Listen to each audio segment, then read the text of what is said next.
그럼 지금부터 평화와 인권의 꿈을 담은 제주로의 도약을 주제로 세션을 시작하도록 하겠습니다. 안녕하십니까? 금일 본 세션의 사회를 맡은 JDC 국제협력처 강충효 처장입니다. 우선 바쁘신 일정에도 불구하고 오늘 이 자리에 참석해 주신 발표자분들과 방청객 여러분들께 감사의 말씀을 전합니다. 먼저 세션 진행 방법에 대해서 소개해 드리겠습니다.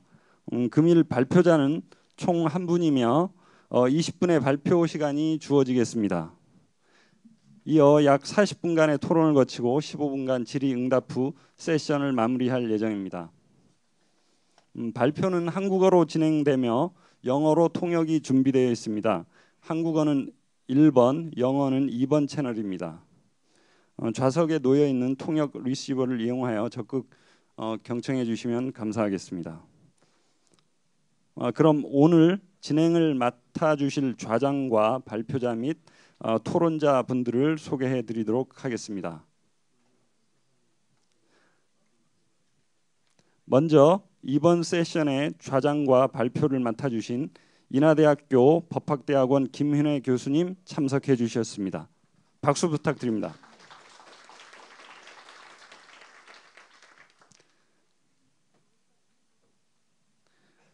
다음은 토론을 맡아 주신 고성준 제주통일미래연구원장님입니다.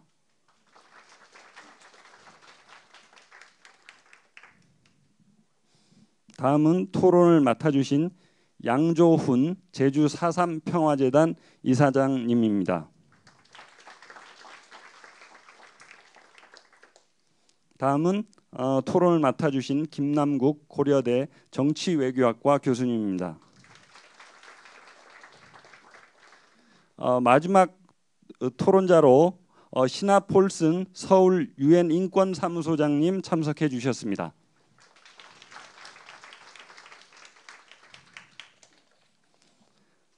그럼 지금부터 주제 발표를 시작하도록 하겠습니다. 김윤혜 교수님께서 동아시아 평화인권 공동체라는 주제로 발표를 해주시겠습니다. 많은 박수 부탁드립니다.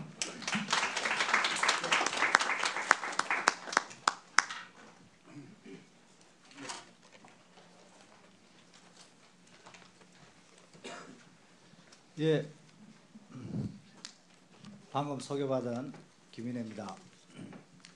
오늘 이런 큰 제주 포럼 행사에서 한 세션을 평화와 인권 이 주제로 하게 된 것에 대해서 굉장히 기쁘게 생각하고 또 그 주제를 제가 발표하게 된 데 대해서 굉장히 영광스럽게 생각을 합니다. 이런 기회가 주어졌다는 것 자체가 제주도를 중심으로 한 한국의 평화와 인권의 주제가 굉장히 무겁게 그리고 또 빨리 다가오고 있다 하는 것을 느낄 수가 있겠습니다. 여러 토론자 선생님들을 또 모시고 제가 발표를 하게 된 데 대해서도 감사와 함께 영광의 자리에 있었다는 점을 다시 한번 말씀드리겠습니다. 한 20분 동안 동아시아 평화인권 공동체라는 주제를 가지고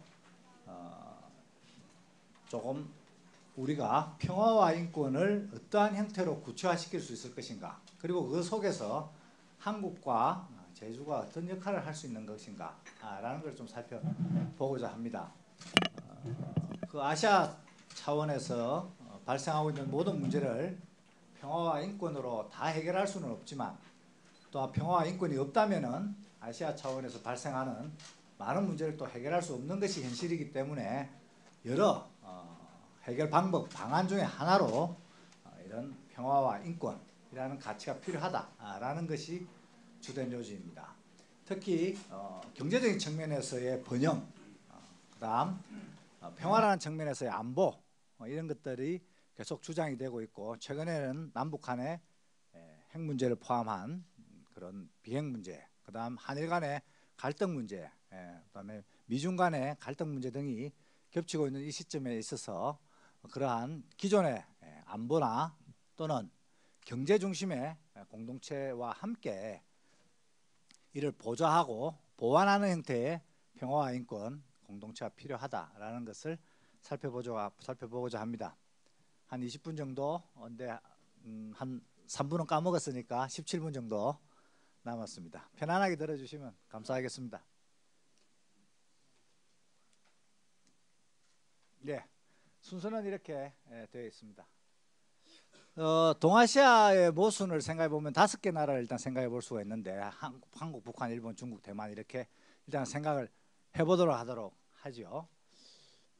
이 5나라 중에서 뭐 북한을 제외하고는 다들 이제 개방 체제를 선택하고 있습니다만은 확대되는 경제 협력이 눈에 띕니다. 그러나 역시 그 미래 질서에 대한 공감대는 여전히 좀 부족하다 이렇게 보여집니다. 한국, 그다음에 일본, 중국의 세 나라는 수천 년 동안 계속되어 온 한자 문화권에서 공동의 기반을 다져왔기 때문에 수천 년간의 평화가 있었는데 근대 이후에 집중적으로 전쟁이 발생하게 됩니다. 그 출발점은 역시 청일전쟁이죠. 청일전쟁은 한중일 세 나라가 이제 직접 다 개입된 것인데 결국 청과 일본이 조선반도에서 전쟁을 벌임으로써 이 근대 이후에 동아시아 체제를 기본적으로 결정짓는 그런 구조가 됩니다. 그 이후에 러일전쟁으로 이어지고 그 다음에 조선의 식민지화, 그 다음에 조선의 독립운동, 그 다음에 중일전쟁, 그 다음 태평양전쟁 이런 식으로 해서 전쟁으로 약 7, 80년 정도가 이어지게 되는 그런 구조가 남는 것이죠. 이렇게 집중적으로 전쟁이 발생한 때는 동아시아 차원에서는 그 청일전쟁 이전에는 없었습니다. 그런 것들은 없었죠. 네, 이런 상태다. 아까 말씀드린 대로 구체적인 문제 해결에 대해서는 좀 무능력한 그런 측면을 가지고 있습니다. 그래서 말씀드리고 싶은 것은 인권 체제가 좀 부족하다. 그런 측면에서 본다면 포괄적 해결 방안으로서 동아시아 평화인권 공동체를 좀 구상할 수 있지 않겠는가 하는 것을 말씀드리고자 하는 겁니다. 문제점으로 생각해 보면 이런 것이죠. 출발점은 전쟁 위험은 오로지 남북한의 갈등, 북한의 핵 때문인가? 그렇지는 않다고 보여집니다. 중국과 일본의 군사 대국화는 피할 수 없는 지경에 이르러져 있고 영토 분쟁도 각국이 다 걸려 있죠. 그 다음에 모두가 다 피해자라고 또 생각을 하고 있습니다. 누구도 책임을 지려고 하지 않는 것이 현재의 특징이죠.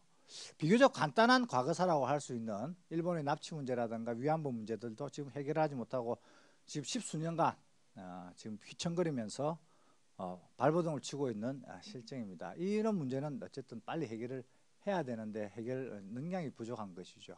그 다음에 민족은 있지만 개인이 없는 동아시아, 국제주의자, 보편주의자, 개인주의자는 없는 그런 상태입니다. 그리고 동아시아 차원에서는 인권 체제가 인권 레짐이 굉장히 부족합니다. 다른 지역에 비해서 인권 선언이라든가 인권위원회나 인권재판소 등이 없는 것이죠. 그래서 한마디로 말씀드리면 공동 번영성의 위태로운 평화다 이렇게 얘기를 할 수가 있습니다. 인권이 국제적인 체제에서 안정이 되어 있지 않고 그 다음 각국의 인권 수준이 굉장히 차이가 난다 이런 것을 알 수가 있습니다. 단적인 예를 하나 들면은 한중일 3국 중에서 북한하고 대만은 빼고 얘기를 하면은 한중일 3국 중에서 사형이 집행되지 않는 나라는 한국밖에 없습니다. 한국은 1997년 김영삼 대통령의 임기 말에 소위 말하는 지존파, 막가파를 사형 집행한 이후로 지금까지 20년 이상 사형을 집행해 오고 있지 않습니다. 그러나 일본은 1년에 사형 집행을 한 10명 정도씩 매년 아베 정권 들어와서 꾸준히 하고 있습니다. 일본에서 사형이 집행 안 된 것은 딱 1년인데 민주당 정권이 집권을 했을 때 사형이 집행이 안 된 상태입니다. 중국은 사형을 많이 집행하고 있는 것으로 이미 다 알고 계시는 바와 같고요. 이런 상태이기 때문에 한국 사람이 예를 들면 일본에 가서 범죄를 저질렀을 때 한국 사람이 한국에서 그런 같은 범죄를 저질렀을 때는 한국에서는 결코 사형을 선고받지 않을 것이며 또 사형이 집행되지 않을 것인데 일본에서는 사형을 선고받고 사형을 집행당할 수가 있거든요. 그런 문제가 인권의 측면에서는 편차가 있는 하나의 예가 되겠습니다. 중국과 한국의 이제 상태를 보면은 한중 수교 이후에 40배 그리고 오고 가는 인원은 1,000만 명입니다. 일본도 지금 현재 약 800억 달러 정도, 850억 달러 정도를 무역을 하고 있습니다만은 이게 어떻게 갔죠? 예, 뒤로 했습니다. 예, 일본도 지금 현재 우리나라 왔다 갔다 하는 사람이 1,000만 명. 그러니까 3국이 합치면은 한국을 중심으로만 봐도 2천만 명이 왔다 1년에 2천만 명이. 중국하고 일본 사이를 포함하면 더 많아지겠죠. 3천 명 정도가 이 3천 명의 인권이나 안전을 어떻게 책임질 것이냐 하는 것도 굉장히 큰 문제다 이렇게 말씀드릴 수가 있죠. 그래서 동아시아의 공통의 역사, 경험, 종교, 문화를 가지고 있는데 이런 어려움이 과거에 발생을 했다는 것입니다. 그에 비해서 여전히 남북한의 대결 구도나 북한 핵 미사일 문제도 있고 영토 분쟁도 있고 한중일의 군비 확장도 굉장히 치열한 상태입니다. 2011년 이후로 한중일 국방 예산 규모는 서유럽을 이미 추월해서 세계 최고의 지금 국방 예산이 이제 들어가고 있죠. 굉장히 큰 흐름 중에 하나입니다. 과거사 문제는 전혀 해결이 되고 있지 않고 그래서 지금 현재로서 강력한 배타적 민족주의가 작동하면서 혐한 시위나 아니면 한일 간의 갈등으로 지금 현재 드러나고 있습니다. 이렇게 한일 간의 갈등이 심각해지면은 사실 한 750만 명 정도가 우리나라 사람들이 일본을 가는데 굉장히 가는 것 자체가 불안한 그런 경향을 띠게 되죠. 예. 자, 문제 해결 능력이 좀 부족한 것으로 보인다. 이렇게 보여집니다. 그것은 포괄적이고 종합적인 해결이 아닌 부분 해결 방식이 좀 실패한 것이 아닌가 이렇게 생각해 볼 수가 있습니다. 자, 동아시아의 현주소 중에서 공동의 기억을 살펴보면은 역시 전쟁, 식민, 내전, 국가범죄라는 것이 있다고 볼 수 있습니다. 동아시아 구조는 1894년에 청일전쟁부터 시작이 되는데 청일전쟁, 러일전쟁, 중일전쟁, 한일전쟁, 독립전쟁이죠. 한국전쟁으로 이어지면서 약 70년 동안 전쟁으로 이렇게 되어 온 것이죠. 이 과정에서 상호 간의 이제 적대 관계, 심각한 갈등, 반목 이것이 하나의 이제 흐름으로 잡혀져 있었습니다. 일본은 제국주의가 됐고 중국은 반식민지가 됐고 조선은 식민지가 되었던 것이죠. 냉전 체제는 사실 청일 전쟁 체제에 이제 편성한 것이다. 이렇게도 볼 수가 있습니다. 과거사 문제는 여전히 현재 진행형이고 이곳 제주에서도 지금 현재 과거사 문제는 4.3 문제를 중심으로 해서 계속 진행 중에 있습니다. 한일 간의 관계에서도 지금 최근에 문제되는 것이 징용 문제고 그다음에 위안부 문제가 또 계속 제기가 되고 있는데 이것이 과거사 문제를 1965년도 청구권 협정에서 제대로 해결하지 못함으로써 지금 남아있는 50년 이상 유예되어 있는 문제라고 할 수가 있죠. 과거사 정리는 굉장히 중요한 것이고 이것이 정리가 되지 않으면은 평화와 인권이 제대로 마련될 수가 없다 이렇게 얘기할 수 있습니다. 하나의 특징은 이게 평화와 인권이라는 추상적인 개념이 개인의 인권 보장이라는 패러다임으로 변화되고 있다 이렇게 얘기를 할 수가 있습니다. 최근에 그 대법원에서 판결이 나왔습니다만은 그 강제징용자들에 대한 손해배상 판결 이 부분은 사실은 국가끼리 이렇게 협정을 해서 해결할 수도 있는 것인데 개인이 직접 등장함으로써 이 국제사회에 개인이 인권의 주체로 이제 등장한 것을 의미를 하는 것이죠. 이 70년대까지만 80년대까지만 해도 상상할 수 없었던 그런 이제 재판 형태입니다. 그래서 개인의 인권이 침해된 것은 반드시 정리가 되어야 하는 그런 형태로 되는 것이죠. 위안부 문제도 역시 동일한 그런 구조를 띠고 있습니다. 그리고 말씀드린 바와 같이 새로운 인권 문제, 북한, 중국, 일본의 사형 문제 이런 것들이 굉장히 심각하게 문제가 좀 진행이 될 수 있다 이런 겁니다. 동아시아에 공동의 인물이 또 없다는 점, 근대화 이후의 갈등은 존경할 만한 인물이 없다 이렇게. 일본, 중국, 한국에서 존경할 만한 사람이 누가 있느냐? 없는 거죠. 정치인도 없고 지식인도 없는 그런 상태입니다. 일본의 후쿠자와 유키치는 정한론을 주장했다 해서 한국에서는 좀 절대 받아들일 수가 없고 루시는 일본에서 좀 알려져 있습니다만 한국에는 많이 안 알려져 있고 안중근 의사는 일본에서는 고노 그 관방장관이 얘기한 대로 이게 살인자로서 여전히 판결문이 남아 있는 그런 상태입니다. 일제시대 때 후세 다스시라는 변호사가 있었습니다. 일본인 변호사인데 2004년도에 일본인 최초로 한국 정부에 의해서 훈장을 받은 건국 훈장을 받으신 분입니다. 예, 일본에 의해서 일본 변호사인데 한국 독립운동을 지원을 했고요. 이분이 또 일본의 일제에 의해서 변호사 자격을 박탈당하고 감옥까지 가셨던 분인데 해방 이후에 뭐 돌아가시죠. 뭐 이런 분들이 있는데 아직까지는 많이 알려져 있지 않고 발굴되고 있지 않다. 이것은 뭐냐면은 민족주의자는 많지만 국제주의자는 없다는 것을 얘기를 할 수 있는 것이죠. 그래서 민족주의자면서 국제주의자가 필요한 그런 시점, 그러한 좀 변화의 과정, 변화의 이제 시점이다. 이렇게 생각해 볼 수가 있습니다. 자, 다양한 공동체를 이제 여러 가지로 지금 시도를 하고 있고 안정을 시키려고 하는데, 그리고 수천 년 동안 또 친하게 지내왔기 때문에 굉장히 아는 것이 서로 아는 것이 많죠. 우리가 중국에 가보면은 굉장히 친숙하게 느껴지고, 또 일본에 가보면 굉장히 친숙하게 느끼듯이 일본 사람도 한국에 오면 굉장히 친숙하게 느낍니다. 뭐 절을 가봐도 비슷하게 다 꾸며져 있고, 그렇습니다. 그런데 지금은 이제 불안하기 때문에 이걸 어떻게든 해결하려고 하죠. 그런데 기존의 공동체 구상으로 좀 부족하게 보인다라는 것입니다. 그래서 기존의 공동체는 국가 중심적이어서 개인의 문제 해결에 좀 어려움을 겪고 있다. 동아시아의 거의 모든 문제는 상호 협력이 필수적인데 이 모든 부분에서 상호 협력이 이루어져야 되는데 특정 부분에만 초점이 가 있다는 것입니다.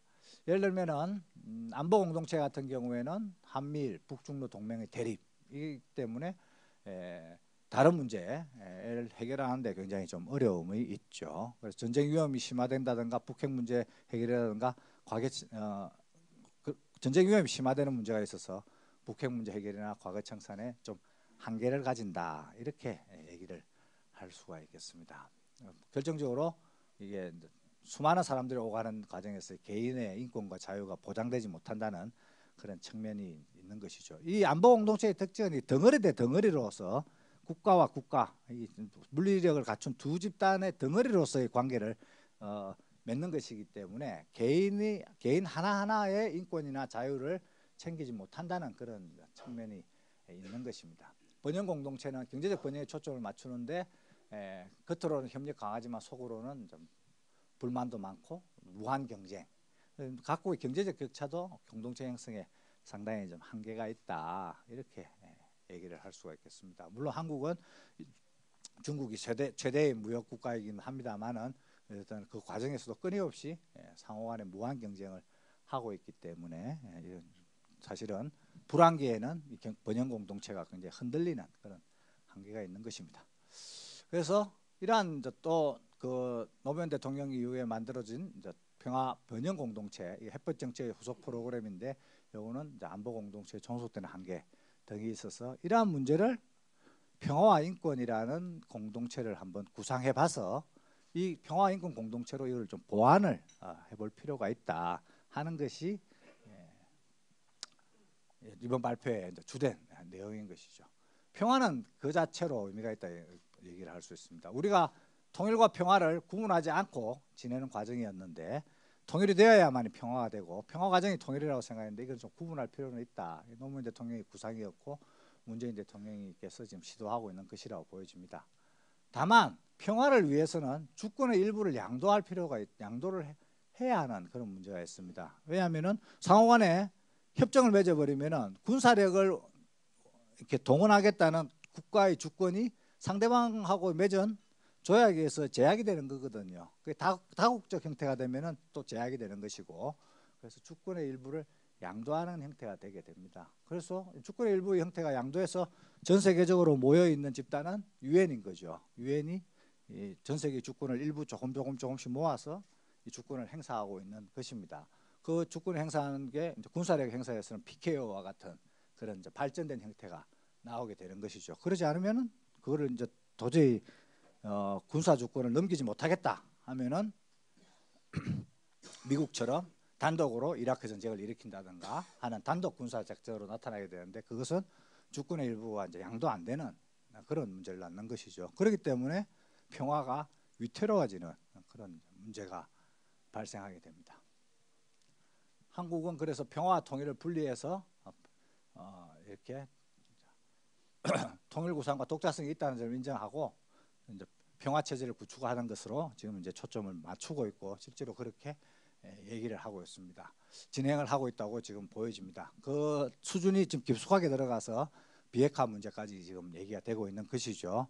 그러니까 이전에 우리나라에서 통일 논의를 보면은 통일을 주장을 하면서 오히려 통일을 주장하면 주장할수록 이 긴장의 수준은 전혀 낮아지지 않고 오히려 긴장의 수준이 높아졌던 그런 걸 본다면은 둘을 이렇게 평화에 대한 그 생각이 없었던 것을 알 수 있죠. 예. 자, 북한도 이러한 전쟁 평화와 정권 안보를 연계 전략을 좀 탈피할 필요가 있고, 일본도 평화와 정상국가 분리 구상의 필요가 분리를 좀 평화와 정상국가를 분리하는 구상이 필요하다. 일본은 패전 이후에 식민과 전쟁 문제를 해결할 필요성이 있습니다. 그 중에 하나가 군대 보유 문제고 자기들이 얘기하는 그다음 자유권 확보 이 부분이죠. 그다음 북일 수교, 과거사 정리 등이 있습니다. 그런데 이 부분을 해결해야만이 지금 2차 세계대전을 완전히 벗어날 수 있는데 이 국가적 과제거든요. 이 부분을 지금 이제 주변 국가를 위협하는 방식으로 문제를 지금 접근을 해서 많은 이제 갈등을 낳고 있는 것이죠. 그래서 지금 이제 일본의 그 지식인들이나 일본의 정치가들이 이렇게 좀 바꿔야 한다 생각을 이렇게 얘기할 수 있습니다. 여전히 남아 있는 일본의 내셔널리즘, 요거는 굉장히 지금 위협적인 요소로 지금 동아시아에 작용하고 있겠습니다. 중국은 평화를 원하지만 역시 세계 전략 속에서 동아시아를 구성하고 있기 때문에 이런 문제가 있다. 이렇게. 자, 인권 가치가 또 부상을 하고 있습니다. 근대화 과정은 민족 국가 강화 과정인데 이 민족주의가 강화되면서 이제 인권이 좀 실종되었다가 2차 세계 대전 이후에 인권 가치가 세계적으로 부상이 되고 동아시아는 90년대부터 인권이 등장하게 된다. 이렇게 얘기를 할 수 있습니다. 인권은 전쟁과 가난에 반대하고 있고 평화, 번영, 공존의 기초로서 인권이 작용하죠. 유럽 연합의 경우에는 인권 공동체 활동이 굉장히 의미가 커서 유럽 인권 선언과 유럽 인권 재판소로 그 공동체의 한 축을 담당하고 있다 이렇게 볼 수 있습니다. 인권 가치는 확대되어서 인권 가치가 집중되는 곳은 한국에서는 사법제도, 그 다음에 국가인권위원회 이렇게 정리가 되고 있습니다. 이제 삼국 사이에 공통된 경험인 전쟁이나 식민, 내전 이런 것들을 정리하려면 과거사를 삼국이 한꺼번에 같이 협동하여 정리를 할 필요가 있습니다. 북핵이나 영토 분쟁이나 위안부 문제가 모두 과거사에 영향을 받기 때문이죠. 그러나 한국을 제외하고는 과거사 정리가 사실상 대부분이 실패를 했고 한국도 지금 이제 진행 중이죠. 과거사는 이미 보편적인 인권의 문제로 발전을 해서 단순히 국가에 대한 충성도 여부만을 지금 이제 따지고 있는 문제는 넘어섰다 이렇게 얘기를 할 수 있습니다. 오늘 그 양 이사장님한테 얘기를 들었는데 그 다음 달에 유엔에서 유엔에서 4.3 문제를 가지고 심포지움을 한다고 했는데 그거를 받아들이는 것은 국가의 문제라고 보기보다는 세계 보편적인 문제다 이렇게 본 것이거든요. 세계 보편적인 문제는 인권의 문제 이렇게 접근이 되는 것입니다. 다만 이 과정에서 과거지향적인 분노가 아닌 미래지향적인 정의를 수립할 필요가 있다는 점만 얘기를 할 수가 있겠습니다. 과거사 정리는 이전에는 일부 국가에 한정이 됐는데 지금은 보편적인 과제로 흘러가고 있습니다. 그 예가 이제 프랑스, 독일의 과거사 정리입니다. 여기서 결정적인 계기는 6.8 혁명과 프랑스 파퐁 재판. 파퐁 재판은 파리 시장까지 지내신 분인데 나치 시대에 유대인 학살에 관여했다고 해서 재판을 하게 되는데요. 그것이 하나의 계기가 됩니다. 그 다음에 세계적 지성들의 대응이 있죠. 한나 아렌트나 신들러 리스트, 브레모 레보의 이런 지성들의 등장이 크게 작용을 합니다. 마지막으로 탁월한 정치 지도자의 존재, 빌리 브란트라든가 넬슨 만델라라는 리더십이 등장하게 됨으로써 과거사 정리가 세계 보편의 문제로 등장을 하게 됩니다. 그게 법적인 틀로 확정이 되는 것이 이제 이런 것이죠. 법적인 틀로 하는 게 세계 인권 선언이나 유엔 인권 규약이나 인권 재판소라는 것 법으로 넘어가면서 제도화가 되고 제도화가 되면 공고해지는 거니까요. 그런 이제 됩니다. 그 과정에서 이제 유럽 연합의 건설 과정을 한번 정리해봤고 이걸 읽어보시면 되겠습니다. 1985년도에 유럽 인권 협약 제6의정서는 사형을 폐지했습니다. 그래서 유럽의 모든 국가는 유럽 연합에 가입되는 모든 국가는 사형제가 다 폐지되어 있는 상태입니다. 자, 유럽 인권재판소의 경험, 오랫동안 경험을 해서 지금은 잘 작동이 되고 있다 이렇게 얘기를 하고 있습니다. 한국과 제주의 중요성을 간단하게 좀 말씀드리고 발표를 마쳐야 될 것 같습니다. 한국은 동아시아 삼국 중 유일하게 과거 국가범죄와 과거사를 정리한 민주정부의 경험과 민주주의 힘이 있습니다. 그 출발이 제주 4.3과 제주 4.3이죠. 그 다음에 제도화돼서 국가적 차원에서 한 것은 진실화해위원회입니다. 그래서 굉장히 소중한 경험이고, 그리고 이것을 또 세계적으로 보편화시켜야 되고, 또 세계적으로 보편화될 만한 충분한 내용을 가지고 있습니다. 과거사의 정형을 제시를 했죠. 대통령 후보의 공약, 김대중 대통령의, 그 다음에 대통령의지 특별법, 그 다음에 대통령의 사과로 이어지는 과정에서 인류 보편의 가치로 이미 전환이 되었다 이렇게 얘기를 할 수 있습니다. 그리고 한국은 국가인권위원회와 민주주의 경험이 있고, 그래서 이제 그러한 때문에 한국의 리더십이 가능해질 수 있다 이런 겁니다.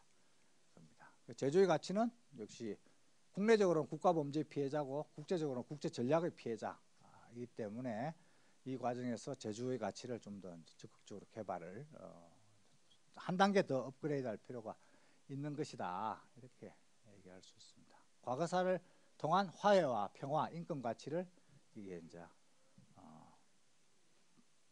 더 이렇게 인권 가치를 이제 세계적 차원에서 공유하는 그런 것이 필요하죠. 또 제주는 또 지리적 또 전략적 가치의 중심지다.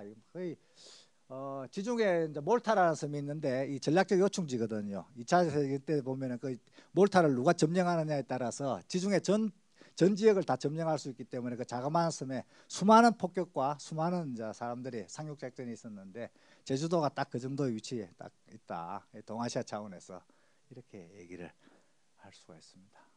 그래서 구성 경로를 살펴보면 첫 번째로 이제 구상을 좀 발표할 필요가 있고, 이거 구상은 정치인, 대통령이 되면 제일 좋습니다만은 정치인의 구상을 좀 발표를 하고, 그 다음에 이제 동아시아 지식인들의 공동 연구로 구상의 보편성을 좀 확보할 필요가 있습니다. 두 번째로는 평화인권 선언, 역시 여기 평화인권 선언도 정치인의 이니셔티브가 필요하고요. 그 다음에 이제 동아시아를 넘어선 전 세계 지성들의 연구가 필요한 것이죠.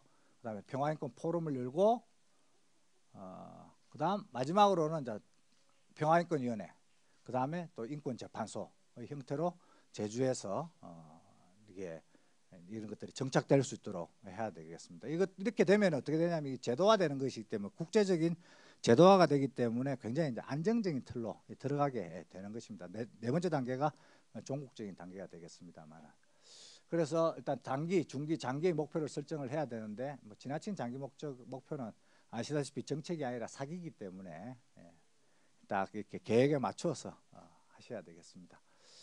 단기 계획과 제주 역할에서 이런 평화인권제 논의를 지속시키는 힘을 계속 내야 되는데, 결국 그 사람과 조직인데요. 사람은 첫 번째 정치인이 필요하고, 두 번째는 그 학자가 필요하고, 세 번째는 이걸 이제 추진할 수 있는 시민단체의 힘, 뭐 각종 조직의 힘 이런 것들이 이제 되는 것이죠. 조직은 국가 단위, 지역 단위, 그 다음에 여러 가지 형태의 이제 시민단체의 단위 이런 식으로 그것이 형성이 돼야 되겠습니다. 다만 이러한 주제가 특정 지금 현재 누가 독점할 수 있는 주제도 아니고, 또 지금 현재 누가 또 앞서 나가고 있는 주제도 아니기 때문에 이런 부분에 대해서 천착을 하고 계속해서 투자를 하게 되면은 상당한 성과가 있지 않을까 이런 생각이 듭니다. 이상 좀 급하게 발표를 올렸습니다. 감사합니다. 네.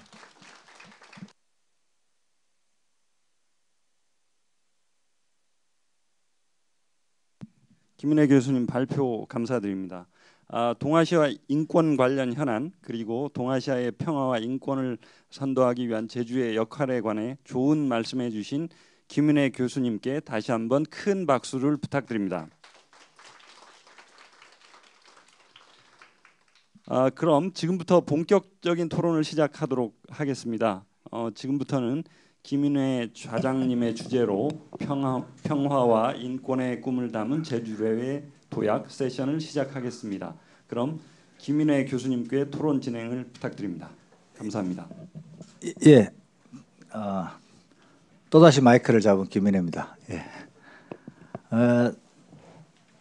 이제 토론을 하셔야 되는데 토론자분들이 너무 그 전문가이시고 또 이 문제에 대해서 깊이 고민을 해오셨고 또 뭐 현실에 또 깊은 뿌리를 받고 계신 분들이어서 굉장히 많은 말씀을 좋은 말씀을 들을 기회가 된 것에 대해서 전 굉장히 기쁘게 생각을 합니다. 좋은 말씀 해주실 거라고 믿어 의심치 않습니다. 순서는 제 오른쪽부터 이게 이제 양조원 이사장님부터 고성준 원장님, 그다음 김남국 교수님, 그다음에 신하 폴슨 순으로 하도록 하겠습니다. 그러면 먼저 양조원 제주 4.3 평화재단 이사장님께서 토론 겸 또 뭐 코멘트 겸 또 본인이 가지고 계신 평소 생각을 좀 말씀해 주시겠습니다. 부탁드립니다. 예, 안녕하십니까.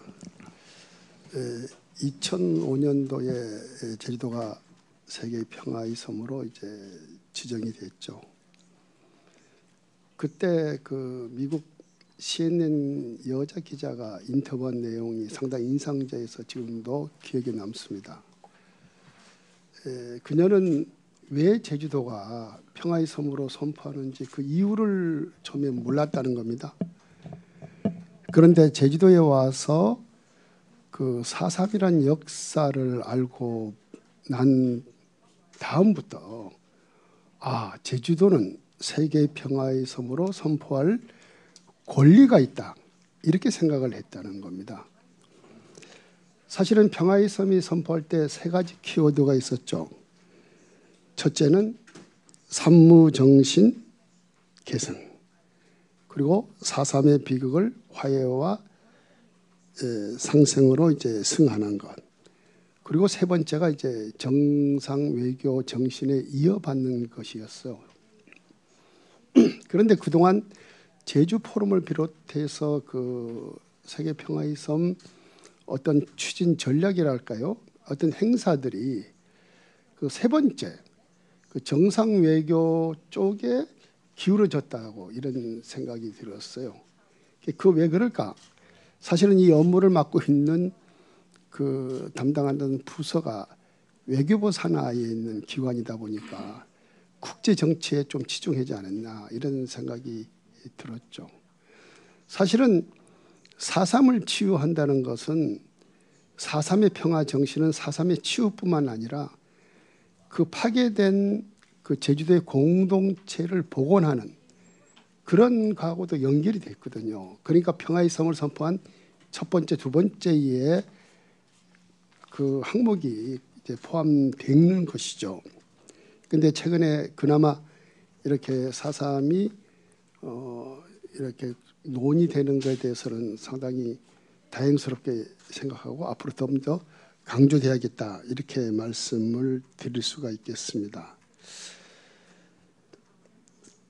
여러분 알다시피 4.3은 한반도 분단과 냉전이 몰고 온 세계적인 사건이었습니다. 그럼에도 반세기 가까이에 이야기하는 걸 통제가 됐죠. 2000년에 4.3 특별법이 제정되면서 진실이 밝혀지기 시작했습니다. 그래서 그때부터 4.3을 보는 그 시각이 좀 달라지기 시작한 거죠. 그것은 뭐냐면 미국과 소련이라는 이 고래 싸움에 제주 사람들이 등 터진 새우 같은 모습이었구나, 이런 걸 느끼기 시작한 거예요. 그 전까지만 해도 제주와 제주 사람끼리 가해자다 피해자다 서로 갈등이 깊었습니다. 그래서 그런 어떤 그 새로운 인식의 토대하에서 화해 운동이 이제 벌어지기 시작한 거였죠. 그런데 그게 상징적인 사건이 2013년에 이루어집니다. 이른바 경찰 조직인 경우회와 4.3 피해자의 조직인 유족회가 화해 선언을 하는 거예요. 그래서 그것이 하나의 토대가 돼서 매해 8월 1일, 2일 그날을 기해서 합동참배가 이루어졌습니다. 합동참배라고 하는 것은 뭐냐면 군인과 경찰이 모셔있는 충원묘지, 그 다음에 4.3 피해자가 있는 4.3 공원을 동시에 방문하는 거예요. 그 방문 행렬에는 경호회, 유족회도 있었지만 도지사, 교육감, 여당 위원장, 야당 위원장, 민과 관이 다 합치는 거예요. 그리고 진보와 보수가 합친 거예요. 그리고 여당과 야당이 합쳐지는 거예요. 그래서 이런 화해 운동이 상당히 이제 주목을 받게 된 거죠. 세계적으로 이렇게 가해자가 피해자가 이렇게 한 방향으로 가는 건 매우 드문 사건이었어요. 그래서 4.3 해결 정신은 이제 화해와 상생, 평화와 인권, 나아가서 통일운동으로 연결이 되고 있는 것입니다. 저는 이런 운동이 더욱 지속되기 위해서는 세 가지 더 과제가 있다. 그것이 뭐냐면 진실, 정의, 책임이라 이렇게 생각을 하는 거죠. 사실은 이 4.3의 문제는 다량의 많은 사람이 희생된 것인데 그 희생의 책임을 추적해 보면 한국 정부도 책임이 있고 미국 정부도 책임이 있어요. 그런데 한국 정부는 최근에 와서 대통령이 3번이나 사과를 했죠. 그런데 미국 정부는 여지껏 침묵이죠. 이런 상황에서 저희들이 6월 20일 날 뉴욕에 있는 유엔 본부에서 처음으로 4.3 인권 심포지움을 이제 개최하고자 합니다. 주제는 4.3의 진실 책임 화해입니다. 제가 이런 심포지움을 준비하기 위해서 지난 4월에 유엔 본부를 방문한 적이 있습니다. 그런데 유엔 본부의 로비에 가면 뭐가 있냐면 만델라 대통령의 동상이 있어요. 만델라 대통령은 화해 운동의 어떤 선구자지고 어떤 그 상징적인 분이죠. 그런데 지금 남아프리카의 이 화해 운동이 시련을 맞고 있습니다. 잘 안 되고 있다는 거예요. 만델라 대통령이 돌아가신 다음에. 그에 비해서 제주 4.3의 화해 운동은 점점 이렇게 새롭게 부각되고 있는 것입니다. 심지어는 미국 대학교에서 4.3의 진실 규명과 화해 운동에 대해서 박사학위 논문이 나오는데 2편이나 나와 있어요. 저는 이것이 앞으로 더욱 퍼져갈 거라고 생각합니다. 그렇게 하기 위해서는 우리가 하고 있는 이 화해 운동을 소중히 여기야 하고 더 확산시켜야 하고 이것을 국제 연대화해야 한다. 이렇게 이제 말씀을 드리고 싶습니다. 제가 오늘 듣기에는 이 행사를 주최하는 JDC에서도 앞으로 평화운동에 대해서 지원을 하고 투자를 한다는 이야기가 있었어요. 그래서 저는 상당히 그것이 고무적인 것이다 이렇게 생각을 하고요. 오늘 그 귀한 발표를 해주신 그 김민혜 교수님 좋은 말씀 해주는데 제가 이제 교수님께 좀 묻고 싶은 것은 아까 그 동아시아의 평화인권위원회 그다음에 인권재판소 설립 이런 아이디어를 제시했는데 상당히 좋은 아이디어라고 보고요. 그럼에도 불구하고 이런 것을 구체화하려면 어떤 절차, 어떤 로드맵이 있어야 할 것인지 이런 거에 대해서 나중에 한번 말씀해 주시기 바랍니다. 이상입니다. 예, 수고했습니다. 예, 뭐 달리 더 요약할 필요 없이 너무 명확하게 말씀을 해주셔서 가름하도록 하겠습니다. 이제 고성준 제주통일미래연구원장님께서 또 귀한 말씀 해주시겠습니다. 예, 고성준입니다.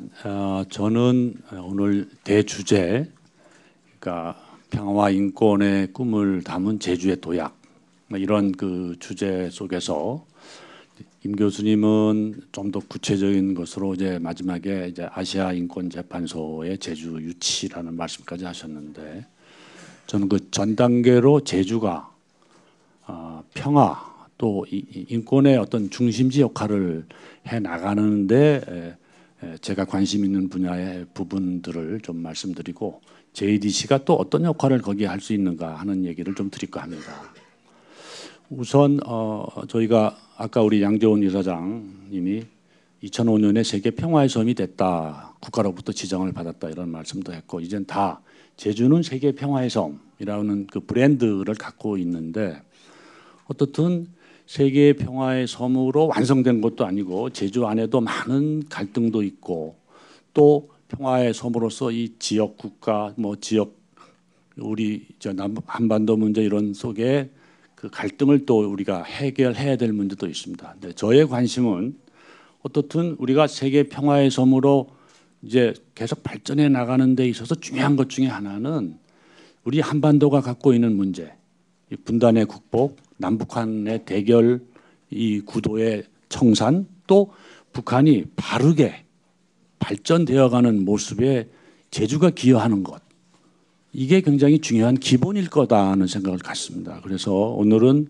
막 그런 시각에서 우리가 세계의 평화의 섬으로서 어떻든 남북관계의 개선에 기여하고 북한의 바른 발전에 기여할 수 있는 일을 제주가 해야 할 것이고 거기에 또 JDC도 할 수 있는 일이 있다면 이런 것일 거다. 저의 개인적인 의견입니다. 그래서 저는 늘 이 제주는 우리 한반도 문제 해결과 관련돼서 평화 그리고 더 나아가서 아까 우리 김인혜 교수님 얘기한 것처럼 통일에 이르기까지 제주의 의미는 뭐냐? 저는 한 두 가지입니다. 하나는 상징성이 있다. 제가 북한에 이제 여러 번 뭐 감기를 보내기다 뭐다 가봐서 보면 북한은 항상 노래도 그렇고 이 구호도 그렇고 백두에서 한라 이런 말을 많이 씁니다. 저희도 마찬가지입니다. 저희도 한반도 평화는 또 한반도 통일은 한라에서 백두다 이런 얘기를 합니다. 이걸 전라남도가 외칠 수도 없고 또 강원도가 외칠 수도 없다. 이런 이 지리적 또는 지정학적, 지경학적 위치의 이 제주도에서부터 한반도 평화든 한반도 통일은 시작된다 하는 이 상징성이 있다는 거죠. 그다음에 두 번째는 결국 우리가 2000년대 6.15 남북 정상 선언 이후에 한 10여 년 동안 남북 관계는 진한 대립과 갈등의 시대를 벗어나는 화해와 협력의 시대, 교류와 협력의 시대라고 하는 그 10년을 우리가 경험했습니다. 그러니까 그 10년의 경험의 시대에 제주가 맨 먼저 인도적 지원으로 감기를 보내기를 시작을 했고 그게 하나의 아이템으로 12년 동안 지속되는 가운데 제주에서는 많은 남북회담도 있었고 민간 행사도 있었고 체육 연수도 있었고 또 제주도민 대표단이 방북을 하고 또 조그만 경제 협력을 해나가고 이랬거든요. 그러니까 2000년대 지자체로서 남북관계 개선을 위한 또 평화를 정착시키기 위한 대북 교류 협력에 있어서 그래도 선도적인 위치를 한 게 제주다. 그래서 저는 이런 상징성과 또 역사성을 가져보면 제주가 어떻든 한반도 평화 그리고 더 나아가서 종착적일지 모르지만 통일에 제주는 항상 출발지다 또 발신지다 하는 생각을 갖고서 우리가 출발을 해야 되겠다는 생각을 갖습니다. 자, 어떻든 요즘 저희가 작년에 세 차례 정상회담도 있었고 뭐 이런 과정에서 저희가 갖고 있는 조그만 어떤 그 바램은 이제 남북관계도 새로운 남북관계로 가는가 보다. 가는 흐름이 시작된 거다. 뭐 이런 기대감을 가졌습니다.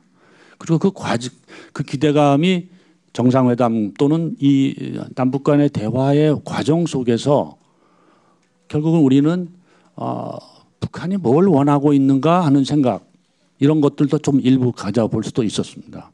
근데 그 중에 하나가 북한이 이제 앞으로 남북 관계가 개선되는 과정에서 자신들은 좀 이제 경제 문제에 좀 더 치중하고 싶다. 경제를 발전시키고 있다. 그러니까 이게 남북 관계에서 특히 우리로부터 뭘 기대할까? 경제 발전에 좀 도움이 될 수 있는 거를 기대하고 싶다. 이런 얘기들이 많이 흘러나왔습니다. 그러니까 그 부분은 어떻게 생각하면 저희가 그동안의 인도적 지원 중심의 교류 협력이었다 그러면 앞으로 여건이 된다면 북한 경제에 도움이 될 수 있는 뭐 개발 협력이 돼야 되겠구나 이런 생각을 저희가 갖게 됐었고 제주가 했던 인도적 지원 중심에서부터 이제는 보다도 북한의 개발 협력에 제주가 할 수 있는 게 뭘까 이런 거를 생각해야 하고 고민해야 되겠구나 이런 생각을 가져봤습니다. 아시다시피 하노이 회담 노딜 이후에 사실 지금 남북 관계는 소강 상태고 답보 상태라고 봐도 과언이 아닙니다. 또 최근에 북한으로부터 들려오는 소식에는 하노이 노딜 회담에 대한 뭔가 내부적인 정비 쪽에 많은 시중에 그걸 쓰고 있구나 하는 생각도 가져봅니다. 근데 저는 여기서 그렇다고 그래서 우리가 비핵화, 그럼 비핵화가 다 해결돼야 이 교류 협력을 할 것인가? 그건 이제는 한번 좀 생각해 봐야 되겠다. 이 어떤 뜻으로 보면 저는 뭐 어떤 때는 비핵화? 일단 북한이 핵무기를 갖고 있는 걸 인정하고부터 뭘 풀 것인가를 생각해 봐야 될지도 모른다. 이런 생각에서 선 비핵화 후 뭐 이럴 수가 없을 것 같다 하는 생각이 첫 번째고요. 두 번째는 이 제재 국면이라는 게 얼마나 힘든가 하는 거를 아마 남북 문제에 관심 가지시면 다 아실 겁니다. 정말 힘듭니다. 뭘 북한에 지원하려고 해도 뭘 하려고 해도 이 제재라고 하는 게 얼마나 까다롭고 섬세하고 복잡한가 하는 거를 느끼는데 그렇다고 이게 금방 해결될 것 같지도 않습니다. 그렇기 때문에 저는 제재 속에서 또 북한이 핵을 포기하도록 하는 과정 속에서 남북교류 협력에 관한 준비도 해야 되고 해나가야 될 것이다. 선 제재 해제 그다음에 우리 할 거다라고 앉아 있을 거냐 이런 생각에서 제재 국면 속에서도 우리는 남북관계 개선에 기여할 수 있는 제주가 할 수 있는 일이 있으면 뭐냐 이런 걸 찾아야 되고 준비를 해야 되겠다. 이런 생각을 갖고 있습니다. 자, 그럼 얘기를 조금만 더 좁혀서 자, 그럼 아까 우리 김 교수님도 그렇고 양 이사장님도 그렇고 이제 JDC가 이 평화에 대한 관심, 평화에 대한 기여 이런 쪽을 많이 이제 앞으로 시작을 해보겠다 이제 하시니까 좋습니다. 그렇다고 JDC가 뭐 인도적 지원을 할 겁니까? 그건 아니다. 그럼 JDC가 할 수 있는 그 남북관계 개선에 기여할 수 있는 게 뭘까? 이런 걸 좀 지금은 답답한 국면이지만 지금은 안 된다 하더라도 좀 준비를 해나가자. 그리고 어느 시점에서 북한에 정말 북한을 설득할 수 있는 잘된 계획을 가지고 북한을 설득해서 아 이거다 이게 우리 경제 발전에 제주가 도움이 되겠다. 아 JDC가 도움이 되겠다 하는 준비를 할 필요가 있을 거다 하는 생각을 해봅니다. 그럼 그런 뜻에서 뭐냐? 자 아까 제가 그런 얘기를 했습니다. 자 제재 국면에서 생각을 해야 된다. 이게 금방 풀릴 것 같지 않다. 두 번째는 뭡니까? 북한의 경제 발전에 도움이 될 수 있는 거를 우리가 기여하자. 그런 측면에서 저는 JDC 우선 장점의 하나는 JDC가 중앙정부에 속해 있다는 겁니다. 이게 굉장히 중요하다. 이게 그만큼 지금 김정은의 북한은 그래도 이 중앙정부와의 관계라고 하는 게 기본인 것 같습니다. 이 관계를 통해서 남북관계 개선을 해나간다 하니까 우선 중앙정부의 한 그 기관이라고 하는 점도 굉장히 좋은 강점인 것 같다. 두 번째는 JDC가 그동안에 제주에서 해온 사업 중에 성공적이라고 하는 사업들을 돌아보고 그 사업에서 갖고 있는 노하우를 북한의 경제 발전에 도와줄 수 있는 걸 찾아봐야 된다. 이런 얘기입니다. 자, 저는 잘 모르겠습니다. 저는 정치학자고 해서 JDC에 대해서 제 나름대로 평가를 할 수는 없지만 그래도 우리 신문에 나온 거 보면 면세점 사업 잘 해왔습니다. 네? 또는 JDC가 그래도 하는 신화역사공원 그것도 아주 잘 만들어 놨습니다. 더군다나 저는 관심을 갖는 게 신화역사공원을 오픈하기 위해서 이른바 여기에 필요한 인력들을 외국에 가서 연수를 시키고 그 요원들이 다시 지금 신화역사공원에 지금 역할을 하는 이게 무슨 얘기냐면 북한의 JDC가 지원한다. JDC가 기여하겠다고 할 때 JDC가 갖고 있는 노하우는 다시 말씀 지적 파워입니다. 지적 파워다. 그러니까 런칭 트랙 프로그램으로 우리 그 신화역사공원에 필요한 인력을 외국에 가서 연수시키면서 가졌던 그런 좋은 계획들을 다듬어서 북한의 경제 발전에 우리가 이런 기여할 수 있다. 이건 어디서 할 수 없는 거다. 자, 예를 든다면 지금 북한이 제일 주력하는 게 뭘까요? 김정은의 비즈니스는 그 관광인 것 같습니다. 삼지연 관광, 원산 갈마지구 관광. 여기에 일단은 굴뚝 없는 산업으로 달러를 유치하겠다는 생각인 것 같은데 이게 뭐 자꾸 이제 제재 속에서 안 되니까 연장합니다만 뭐 김정은이라고 자꾸 말을 이제 번복할 수 없겠죠. 아마 내년 김일성 생일날 오픈을 해보려고 하는 것 같습니다. 삼지연도 그렇고 원산 지구도. 자, 그러니까 앞으로 JDC가 할 수 있는 것 중에 하나는 바로 우리가 이러한 그 관광 또는 이러한 그 개발에 우린 이런 인력 양성에 대한 노하우를 갖고 있다. 이걸 통해서 북한에 필요한 기술 지원, 노하우 지원, 인적 자원을 해줄 수도 있다. 특히 북한이 조금 간헐적으로 여러분들 아시는 분은 아시겠지만 해외 그 인력 연수를 많이 해왔습니다. 싱가포르에서 하는 코리아 익스체인지라는 프로그램도 있고 캐나다도 있고 거기까지 갈 건 뭐 있냐. JDC가 우리가 갖고 있는 노하우 누가 다 봐도 성공적인 그런 노하우를 가지고 인력 연수를 해줄 수 있다. 필요하면 우리가 갈 수도 있다. 그러니까 이러한 그 어떤 그 계획 이러한 걸 잘 다듬어서 북한을 설득한다 그러면 북한은 정말 이거다 우리가 필요로 하는 게 할 수 있을 것이다. 특히 JDC가 그동안에 해왔던 것 중에 하나가 뭐죠? 제주의 세계화, 제주의 국제화에 필요한 제주의 젊은이들을 해외 연수시킨 거잖아요. 이것도 저는 굉장히 중요했던 성과의 하나. JDC가 자랑할 만한 사업일 수 있다. 그러니까 이런 노하우들을 차곡차곡 정리를 해서 북한의 미래, 북한의 경제 발전에 필요한 젊은이들을 키워나갈 그러한 인력 연수 프로그램을 우리가 잘 정리를 해서 북한에 설득을 하고 그러면 어떨까 하는 생각입니다.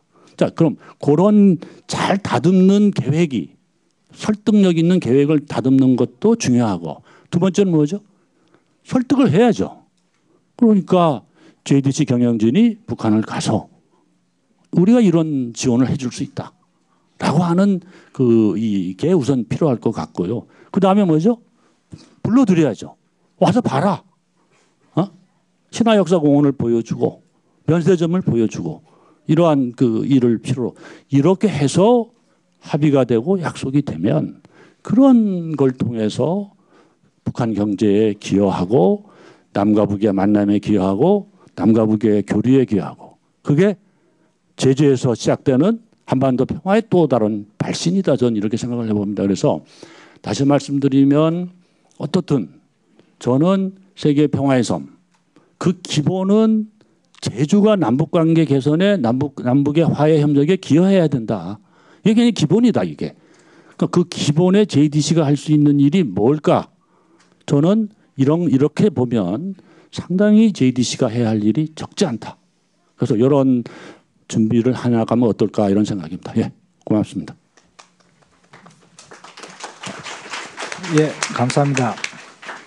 역시 제주의 상징성과 역사성을 바탕으로 해서 제주의 그 평화 통일에 대한 기여 그리고 그 속에서 JDC의 역할에 대해서 아주 명료하게 말씀을 해주셨습니다. 감사드립니다.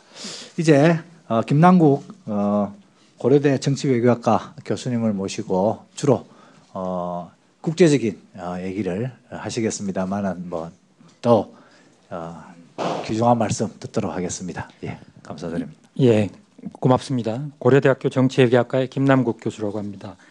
우선 평화와 인권을 주제로 한 이렇게 훌륭한 패널을 준비해 주신 우리 JDC 문대림 이사장님이야 또 우리 실무자분들께 감사드립니다. 그리고 또 우리 김인혜 교수님의 그 동아시아 평화인권 공동체에 대한 훌륭한 발표 감사드립니다. 저는 주로 우리 김인혜 교수님이 발표하신 부분 중에 아시아 인권재판소, 아시아 지역의 인권재판소의 가능성과 그것을 제주에 유치하기 위한 타당성, 뭐 제주 유치의 타당성, 이 내용을 중심으로 말씀을 드리겠습니다.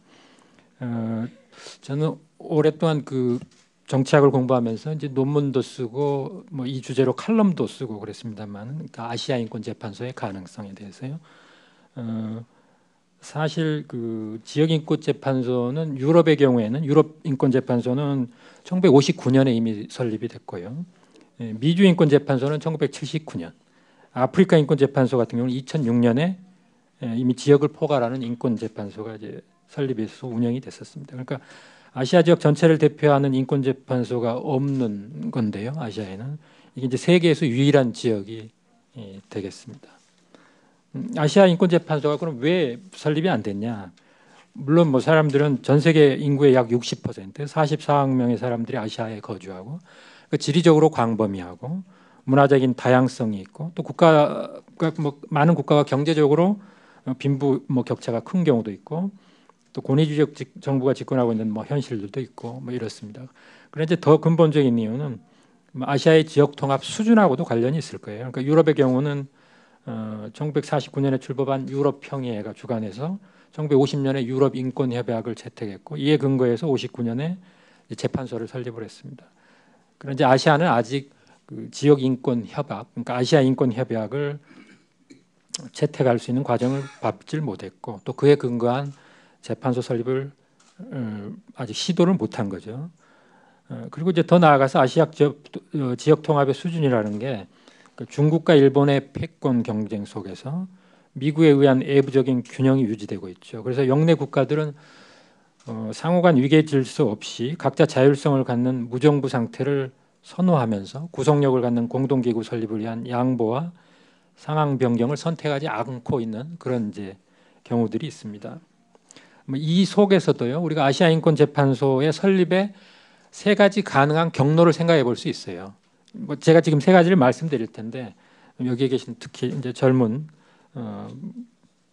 학생들이나 연구자분들은 이 세 가지를 넘어서는 또 다른 방안들을 한번 강구를 해보시기 바랍니다. 우선 첫 번째는 지리적으로 인접하거나 문화적으로 유사한 동남아시아, 중앙아시아 등의 소지역 국가들이 지역별 인권 보장 기구를 만들어서 운영하면서 확대해 나가는 방법이 있어요. 그러니까 그 지역적으로 문화나 종교나 수준이 다른 걸 인정을 한 상태에서 인접한 국가들끼리 남아시아, 중앙아시아, 뭐 동아시아 이렇게 해서 인권 보장 기구를 만들고 그걸 이제 점점 확대해 가는 거죠. 그 방법이 하나 있고요. 두 번째는 이미 기존의 동아시아 정상회의, 뭐 이스트에시안 서밋, 아시아 태평양 경제협력체 (APEC), 또 아세안 지역안보 포럼 (ARF) 뭐 이런 게 있죠. 아세안 리저널 포럼. 그러니까 기존에 있던 그 지역 공동체 어떤 그 국제 기구들이 있잖아요. 그 기구에 기반한 인권 보장 기구를 구성하는 방법이 있을 수 있어요. 이게 두 번째고요. 세 번째 방식은 아시아 태평양 국가인권기구 포럼이라든가 아시아 헌법재판소연합. 아시아 헌법재판소연합은 2010년에 한국이 주도해서 설립했어요. 그러니까 이런 아시아에 존재하는 인권기구 협의체를 바탕으로 인권재판소 설립을 시도할 수가 있겠습니다. 근데 이제 인권재판소의 의의는 뭐냐? 우선 1948년 세계인권선언과 1966년에 두 개의 국제인권규약은요. 그러니까 사회권규약, 자유권규약은 가장 큰 특징이 뭐냐면 우리 김인혜 교수님 발표에서도 잘 말씀해 주셨습니다만 인권의 주체를 국가로부터 개인 수준으로 넓혔다는 거예요. 그러니까 개인이 이제 국가와 국제사회를 상대로 자신들의 권리를 주장할 수 있는 근거를 마련했다는 거죠. 그러니까 국가의 정체를 상대로 개인들이 자신의 권리가 침해된 부분에 대해서 이제 아래로부터 도전할 수 있고, 또 그 각 국가의 사례들이 지역적으로 고립된 상태에서 논의되는 게 아니라 지역인권재판소를 통해서 뭐 지역인권재판소의 논의와 결정을 통해서요. 그 결정들이 이제 매스미디어의 또 여론의 주목을 받고 이웃 국가들의 시민사회에서 그게 담론을 형성하고 그러다 보면은 이제 그 논의 자체가 규정력을 갖는 거죠. 그래서 각국의 고립된 사례로 존재하던 사건들이 재판소의 결정을 통해 이웃 국가 사이에 공유되고 그렇게 함으로써 새로운 동아시아의 공론장이 형성됨으로써 견제와 감시 속에서 인권 수준이 상향 수렴되는 그런 이제 결과를 가져올 수 있을 거다. 그리고 사실상 인권재판소가 수립이 되면은 대체로 유럽도 그러고 미주도 그러고 그 각 개별 국가의 시민들은 개별 자신이 속한 국가 안에서 사법 절차를 모두 소진한 후에 인권재판소, 지역 인권재판소에 제소를 하게 돼 있어요.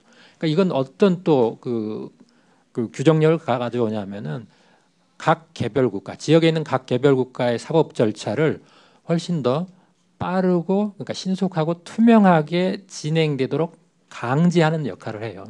그러니까 왜냐하면 이걸 우리 저 개별 국가의 사법 절차를 다 지켰는데 다 거쳤는데 이게 여전히 불만을 갖고 지역 재판소로 간다는 것은 그 개별 국가의 사법 절차에는 상당히 불명예일 수 있기 때문에 오히려 개별 국가의 입장에서는 모든 사법 절차를 더 투명하고 신속하게 하려는 그런 노력을 하게 되는 거죠. 그러니까 이런 강제력을 가져올 수 있다는 말씀을 드릴 수 있겠습니다. 아시아 인권재판소의 제주 유치 타당성. 제가 지금까지 아시아 인권재판소의 설립 가능성에 대해서 말을 하고 여러 개 그 칼럼도 쓰고 그 애를 썼습니다만은 제주 유치 타당성에 대해서는 이번에 처음 저도 우리 JDC의 제안을 받고 세상에 이렇게 좋은 아이디어가 있었는데 내가 그걸 아직 포함을 안 시켰다고 이제 저도 정말 그 좋은 아이디어라고 생각하면서 공감을 했습니다. 우선 기본적으로 인권재판소라는 거는요, 그러니까 국가 중심주의적인 접근을 뛰어넘는 혹은 그걸 우회하는 말하자면 그 지역 공동체 수립의 방식입니다. 그러니까 특히나 동아시아처럼 북핵 문제나 남중국의 분쟁을 둘러싸고 국가 중심의 무슨 충돌이 심하고 그 속에서 이렇게 모든 그 국제 질서가 이제 스탑돼 있는 거죠. 이런 경우에는 아시아 인권재판소처럼 그러니까 국가를 뛰어넘는 어떤 그 시민사회 중심의 그런 그 노력들이 이제 필요한 거죠. 그러니까 그런데 그 제주, 오키나와 타이완을 잇는 평화의 삼각지대의 구축을 통해서 북핵이나 남중국의 사태를 둘러싸고 동아시아 정세가 급속하게 국가 중심으로 재편되는 흐름을 견제할 수 있는 거죠. 이게 한편으로는요. 그리고 이건 제가 또 영어 논문을 쓴 적이 있습니다만은 그 에이시아 오브 시티즌, 비욘드 에이시아 오브 스테이트. 그러니까 국가들의 아시아가 아니라 이제 시민들의 아시아를 수립하는 게 혹은 시민들의 아시아를 구성하는 게 굉장히 근본적이고 중요한 변화를 아시아에 가져올 수 있고 그게 평화와 안정을 담보할 수 있다고 생각을 합니다. 그런 점에서 인권재판소가 중요하고 또 그것을 제주에 유치한다는 것은 좀 국가 중심의 아시아를 넘어서 시민사회 중심의 아시아를 만드는 매우 상징적인 계기가 될 거다 이런 생각을 하게 됩니다. 그 각 지역의 인권재판소의 소재지를 보면은요, 그것도 이 제주 유치 타당성을 굉장히 높이고 있는 그 근거가 될 수 있어요. 그런데 아프리카 유니언, 아프리칸 코트 오브 휴먼스 앤 피플스 라이트라고 그랬어요. 그 아프리카 인권재판소는 어디에 소재하냐면은 탄자니아의 이류샤라는 도시의 소재예요. 약 25만 명이 거주한. 이게 탄자니아의 수도가 아니에요. 그러니까 우리가 생각하기에 아프리카에서 가장 센 나라도 아니고 그 센 나라가 아닌 중에도 또 그런다 해서 또 수도도 아니고 그 지역에 소재하는 거죠. 그러니까 그 지역에서 가장 그 역사적으로 문화적으로 상징성을 갖는 곳에 이제 위치를 하는 거죠. 미주 인권재판소, 미국이나 캐나다 이런 데 아닙니다. 그냥 코스타리카의 산호세에 위치해요. 코스타리카의 산호세. 유럽 인권재판소. 여러분이 잘 아시다시피 스트라스부르크. 그러니까 이거는 그 프랑스와 독일의 계속된 분쟁 지역이었던 스트라스부르크의 소재입니다. 그렇기 때문에 우리가 제주가 갖는 그 역사적인 또 문화적인 상징성을 극대화하고 또 아시아 인권재판소가 갖는 그 가치와 원칙을 또 잘 나타날 수 있는 그런 장소로서 제주를 제시한다는 것은 아시아 인권재판소의 가능성과 제주 유치의 타당성이 결합되면서 훨씬 더 시너지 효과를 낼 수 있는 그런 주장이라고 생각을 합니다. 그런데 아시아 인권재판소를 한국이 이제 불가피하게 강하게 주장을 해야 되는 상황일 거예요. 그런데 일본이 하는 것도 사람들이 조금 의심을 할 수가 있고 시진핑이 그런 말 하기가 쉽지 않을 거예요. 역시 한국이 이니시에이티브를 질 수가 있는데 그거를 예컨대 서울에 두자 이런 거하고 제주에 두자 하는 거는 전혀 다른 뉘앙스로 사람들에게 다가올 수 있고 설득력이 다를 수 있을 것입니다. 우리 고성준 원장님께서 JDC의 역할에 대해서 쭉 말씀을 하셨기 때문에 저도 간단하게 한마디만 덧붙이고 마치겠습니다. 우리 이사장님이 이제 물리와 평화를 중심으로 JDC의 그 역할들을 찾아가겠다 그렇게 말씀하셨는데 저도 거기에 적극적으로 동감을 하고요, 공감을 하고 이제 제 식으로 그걸 다시 표현하자면은 근데 그 이제까지 만약에 이제 JDC가 그 인프라 중심의 물리적인 개발 혹은 개발 협력 쪽에 이제 초점을 조금 더 두었다면은 앞으로는 제주가 갖는 역사와 문화적인 가치들을 개발해서 그 문화적인 가치들을 말하자면 자원으로 삼아서 평화 번영에 아시아의 평화 번영에 기여하는 그러니까 물류 중심의 물리적인 인프라 개발과 말하자면 그 민주주의의 뭐 가치와 원칙 혹은 제주가 갖는 역사와 문화적인 가치와 원칙을 중심으로 한 그 문화적인 말하자면 개발 또 문화적인 개발을 통한 평화의 기여 이 두 가지를 균형을 잘 맞춰서 JDC를 끌고 나가면은 뭐 근데 지역에서 갖는 그런 뭐 염려라든가 이런 거를 충분히 설득력 있게 극복해내면서 좋은 역할을 할 수 있으리라고 기대를 합니다. 이상입니다. 감사합니다.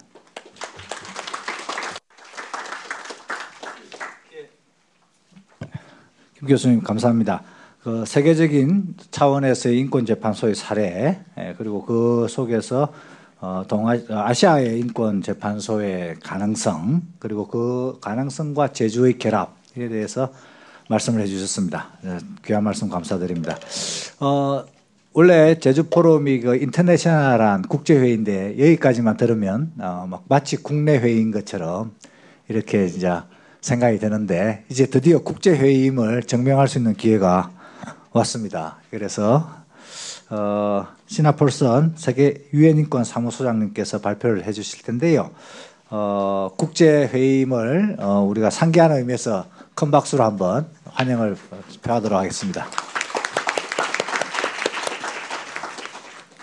Thank you very much, and let me thank the organizers also for inviting me here to be on this panel, the Jeju Free International City Development Center. I'm very happy to be here and address you. And actually, Dr. Kim, you set it up nicely for me with your ending, because what I wanted to talk about are exactly those values and lessons that the experience of Jeju can contribute to the rest of the world. Many of them align very closely with some of the lessons that we've learned as the United Nations Office of Human Rights from various processes of where people or countries or communities try to overcome a very dark past.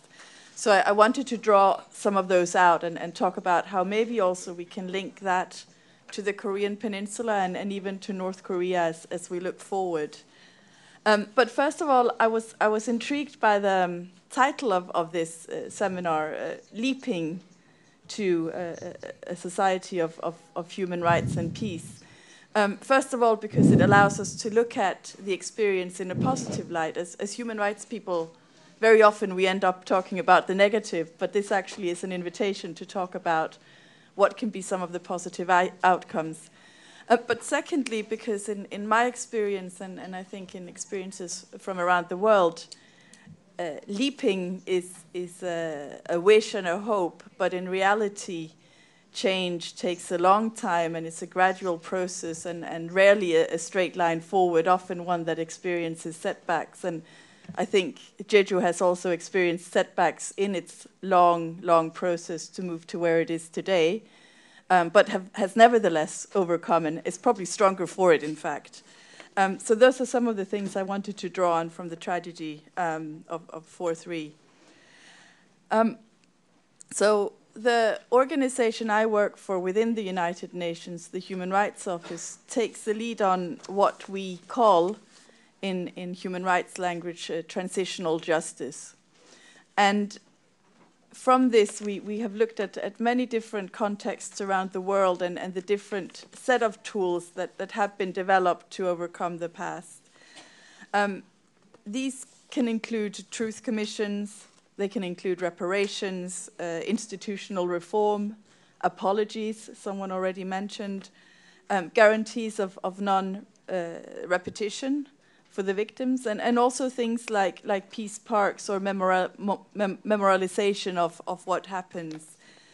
And the context will differ from place to place.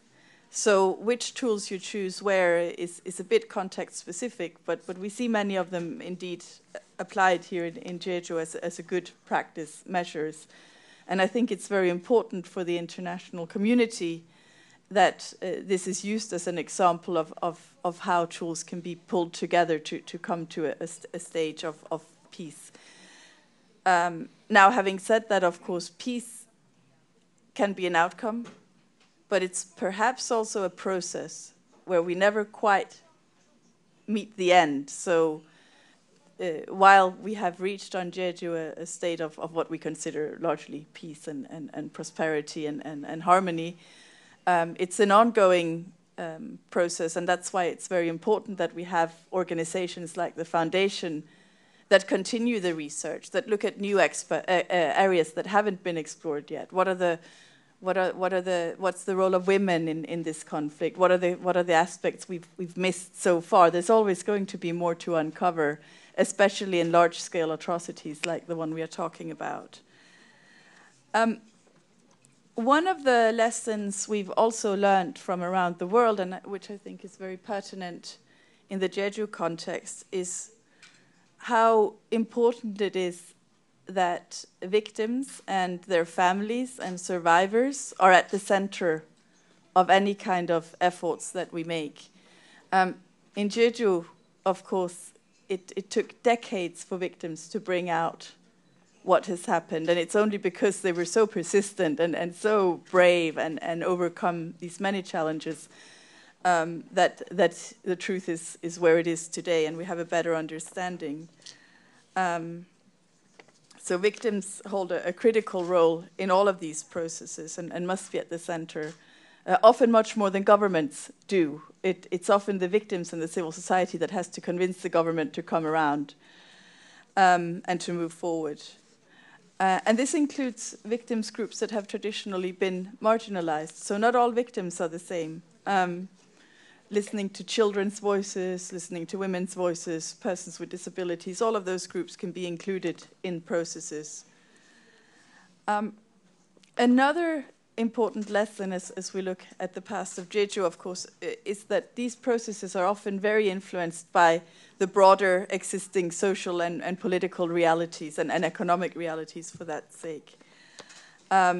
So in the case of Jeju, we see a couple of attempts to uncover the truth that were not so successful until the 2000 Commission was set up. And in fact, victims putting themselves at great risk of stigma, accusation of exaggerating, of not telling the truth. And I think it's important to keep that in mind also as we look at how we address the situation in North Korea today. So a victim-centered approach is one that's very important.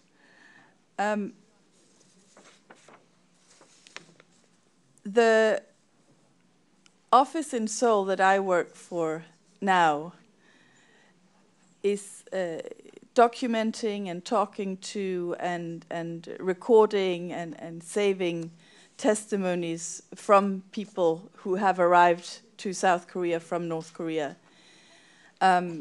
And of course, you know, every person who comes out has a different story. Some have experienced very serious human rights violations. Some have experienced very serious economic hardship. Some at the hands of the state, some at the hands of individual actors. I think what's very important, regardless of how one wants to approach that in a peace process, and I understand that there are many different views on this, is that their narratives and their stories are documented and recorded in a consistent way now, so that we don't have to go back 20 or 30 years later to try to figure out what actually happened. So that's one of the roles we play. And that doesn't mean that the first thing we put on the table when we have an inter-Korean process is a criminal process, for example, in Asian court.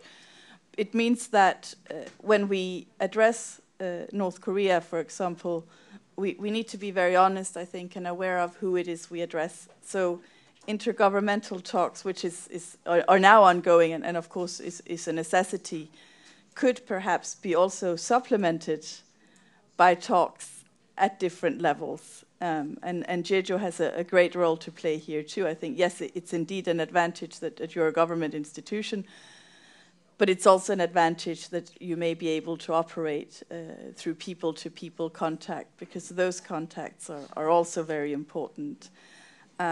It's important that we keep in mind that there are people in North Korea today who are subject to very serious human rights violation, and that their stories and their narratives are not forgotten in what is a bigger political attempt to resolve a situation. So these are, of course, very difficult dilemmas to handle, and timing is important, and policy is important. But working to improve the economic conditions, the human rights conditions of people at large, and those people and those voices that are often forgotten, is also important as part of that equation. So I think that's all I will say now, because that way we have a little bit of time for questions as well. But thank you very much again for having this panel. It's indeed very interesting, I think.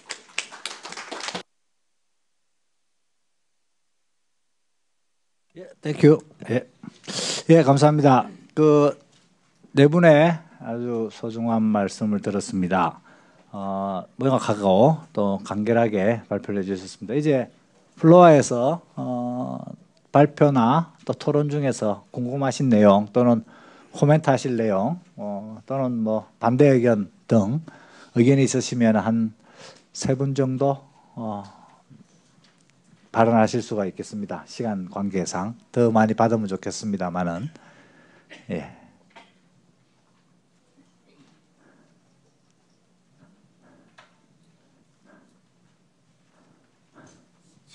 예, 이사장께서. 예. 네, 질문이 없어서 제가 먼저 하겠습니다. 아까 우리 양주원 이사장님하고 제가 생각을 같이 하고 있어서 우리 김인혜 교수님께 드리는 질문입니다만, 동아시아 평화인권위원회와 인권재판소 설치를 위해서 구체적 절차와 로드맵을 어떻게 가져가야 되는지에 대한 양주원 이사장님 질문을 제가 똑같이 드리겠고요. 거기에 한 가지 붙여서 그 과정에 우리 문재인 정부는 정부를 어떻게 추동시키는 게 효과적일지 교수님의 고견을 부탁드립니다. 네.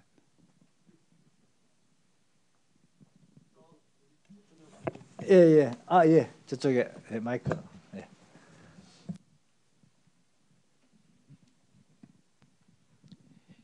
예, 말씀 잘 들었고요. 저는 일단 김남국 교수님이 말씀해주신 타이완과 오키나와 제주의 연대에 대해서 좀 질문드리고 싶은데요. 이 세 개의 섬들의 공통점이 15세기 대항해 시대 이후에 가장 제국주의에 가장 피해를 많이 입은 지역들이 대부분이 도서 지역들이거든요.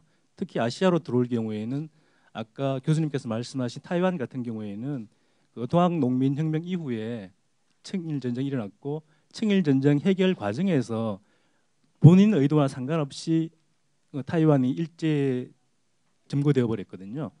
특히 그 이후에 태평양전 시기까지 똑같이 오키나와 제주도가 피해를 입었고요. 그 피해 입은 지역들이 과거로 돌아가 보면 탐나라는 이름으로 물류의 거점이었었고, 타이완 같은 경우에는 포모사라는 이름으로 또 물류의 거점이었었거든요. 특히 오키나와 같은 경우에는 유큐라는 이름으로 또 물류의 거점이었습니다. 그러면 21세기에 왔을 때 이 세 개의 섬들은 똑같이 평화의 거점으로서 논의가 이루어지는 게 중요한 계기 같고요. 그랬을 때 지금 김인혜 교수님이 말씀해 주신 낮은 단계에서 도시들 간의 연대와 또 높은 단계에서의 외교가 동시에 이루어지는 것이 어떤 좀 로드맵, 이사장께서 말씀하신 구체적인 로드맵 제시가 가능할지 질문 드리고 싶습니다. 예, 감사합니다. 한 분 정도 더 하고 먼저 손 드셨습니다. 예. 네, 저는 2007년에 개성공단을 제가 일로 한 1년 동안 다녔어요. 근데 오늘 이렇게 참여하면서 제가 개인적으로 어떤 역할을 할 수 있을까, 그리고 특히 또 제주에서 이렇게 평화, 협력 이런 부분에서 북한에 제 개인적으로 좀 관심을 갖고도 제가 도울 수 있는 부분이 어떤 게 있을까, 이런 계기로 그런 생각을 해봤습니다. 오늘 정말 좋은 곳에 제가 이렇게 오게 돼서 너무 감사드리고요. 오늘 많이 배우고 갑니다. 고맙습니다. 드셔가지고 우리 네, 아까 김남국 교수님이 그 인권재판소가 사법 절차를 다 소진한 후에 그 재판을 청구하셨다고 하셨는데, 만약에 그러니까 어떤 국가에서는 인권재판소에 대한 인지도가 낮은데 그런 인지도를 어떻게 높여서 사람들이 더 많이 인권재판소를 이용할 수 있게 하실 건지 질문드리고 싶습니다. 질문이 짧은 관계로 한 분만 더. 예, 그리고 이번에 마지막으로 하겠습니다. 예, 죄송합니다. 시간 관계상 좀 I would like to ask a question to Shina. So I would like you to share the significance or importance of Jeju 4.3 incidents from the human rights history perspective.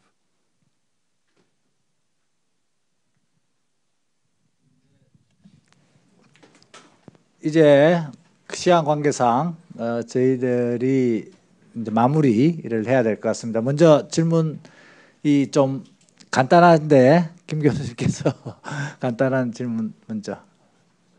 인권재판소에 대해서 좀 구체적인 얘기를 많이 물어보신 게 있었어요. 우리 제가 아까 우리 양조원 이사님도 이제 방법론 말씀하셨고, 그 문대림 이사님도 방법론 말씀하셨는데, 제가 이제 그 아시아에서 가능한 3가지 방법을 말씀을 드렸었고요. 거기서 조금 더 나아가자면은, 근데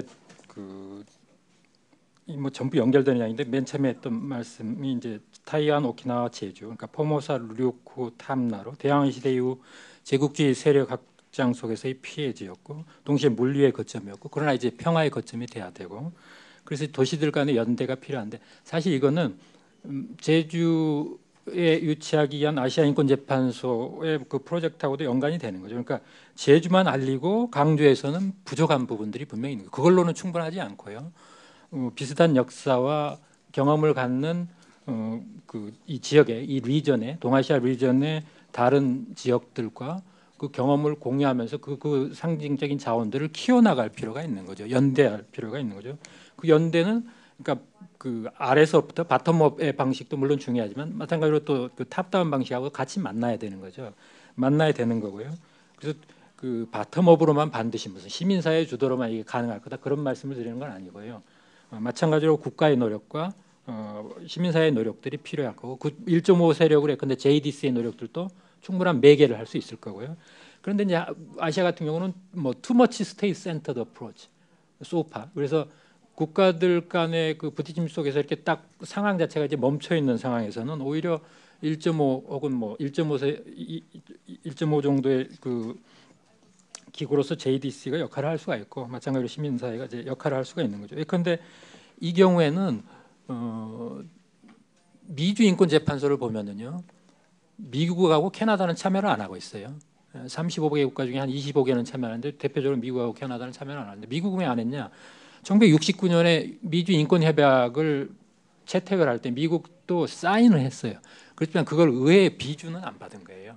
그러니까 이제 미국의 패권적 일방주의 뭐 여러 가지 예 중에 하나예요.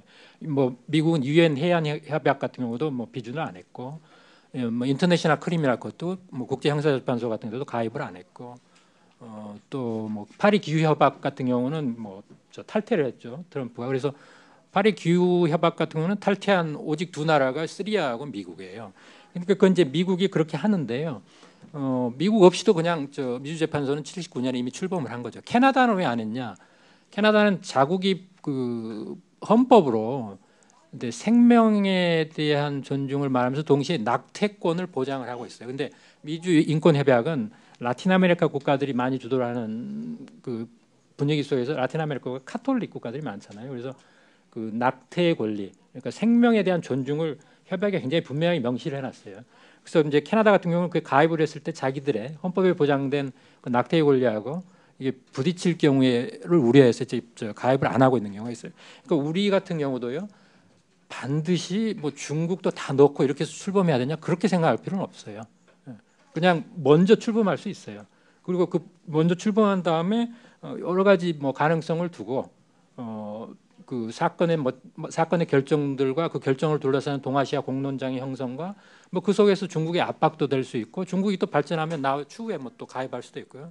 그러니까 모든 나라가 동시에 다 합의를 하고 똑같이 출범해야 된다. 그런 방법이 아닐 수도 있다는 거. 또 실제 뭐 지역 인권 재판소의 현실들이 그렇다는 걸 말씀을 드리고요. 아까 인지도가 낮은 경우에 어떻게 그걸 높이냐? 이건 조금 지역 재판소에 따라서 좀 다른데, 그런데 전체적으로 재판소는 선출되지 않은 권력이잖아요. 근데 유럽 인권 재판소 같은 경우는 선출되지 않았지만은 민주적으로 선출해서 민주적인 정당성을 갖는 각국 정부보다 지지율이 훨씬 더 높은 경우가 많아요. 지지율이 훨씬 더 높은 경우가 많은 거죠.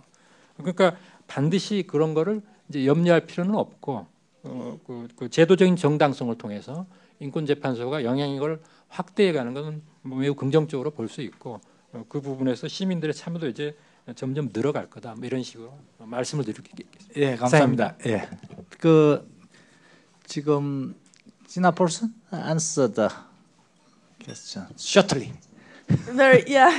I can see that. I wanted to first maybe address your question about how do we enlighten people about human rights, just to make sure we answer that.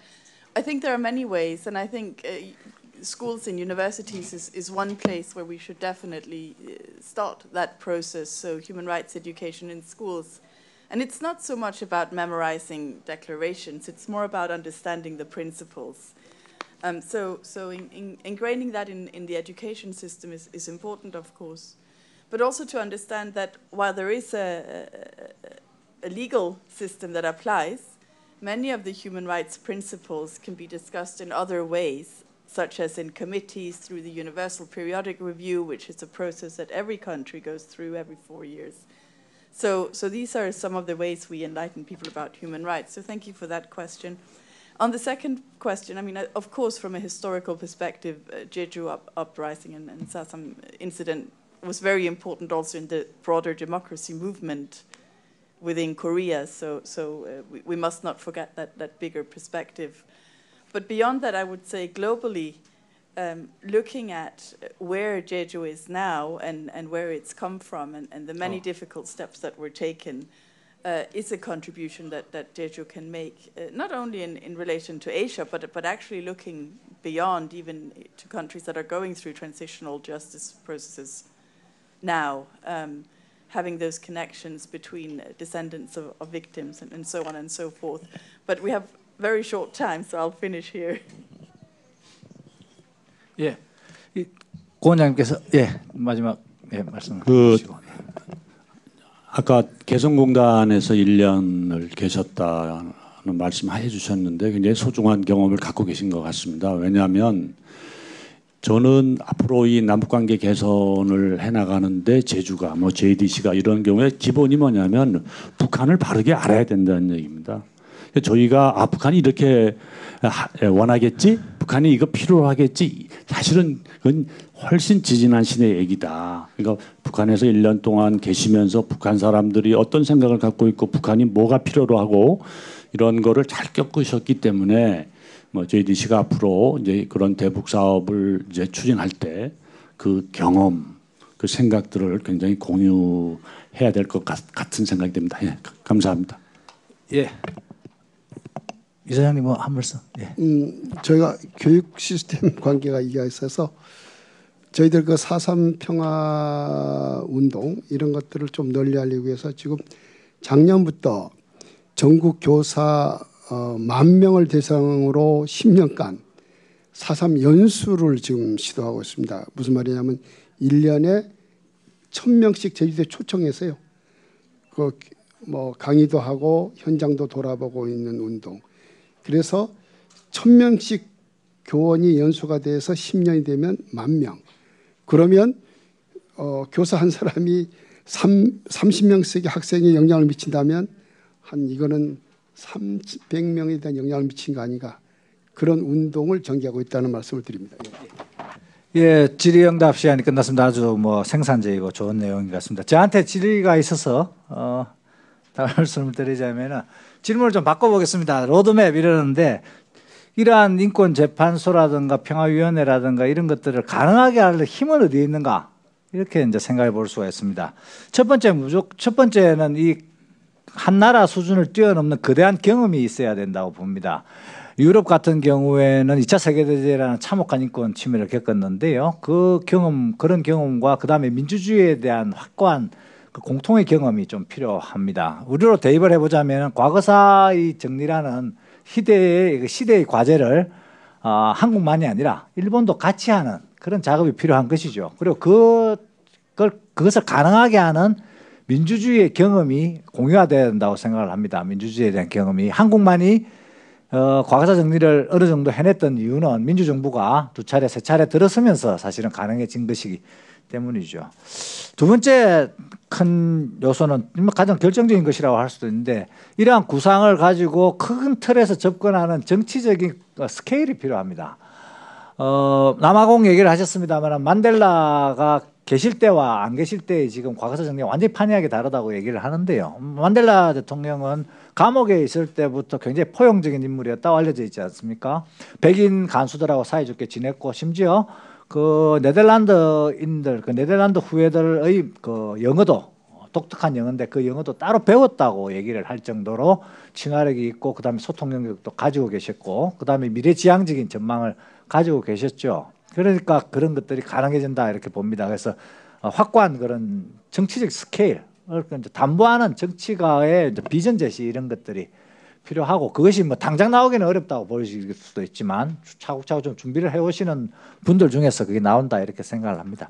세 번째는 역시 좀 더 많은 학자 그룹에서의 노력, 관심, 그다음에 그걸 바탕으로 한 이런 역작 같이 대중들이 함께 읽을 수 있는 수준의 아주 좋은 연구물, 그다음에 그게 또 대중적으로 된다면 영화, 또는 음악 이런 형태의 대중들을 공유할 수 있는 이런 지성들의 노력이 필요하다 이렇게 생각을 합니다. 제주 4.3이나 이 동아시아 차원에서 겪었던 과거사 문제를 신들리스트 같은 영화 정도로 만약에 외화를 해낼 수 있을 만한 지적 파워를 가진다면은 이런 인권 위원회나 인권재판소나 평화위원회나 이런 것들이 훨씬 더 구체적으로 다가오지 않을까 싶습니다. 우리가 공동으로 그러한 그것을 이렇게 외화시켜낼 만한 대중들과 공유해내면서 외화시켜낼 만한 지적 역량이 특히 학자들 그룹에서 잘 안 나오고 있기 때문에 이게 공통의 분모가 굉장히 약한 거겠죠.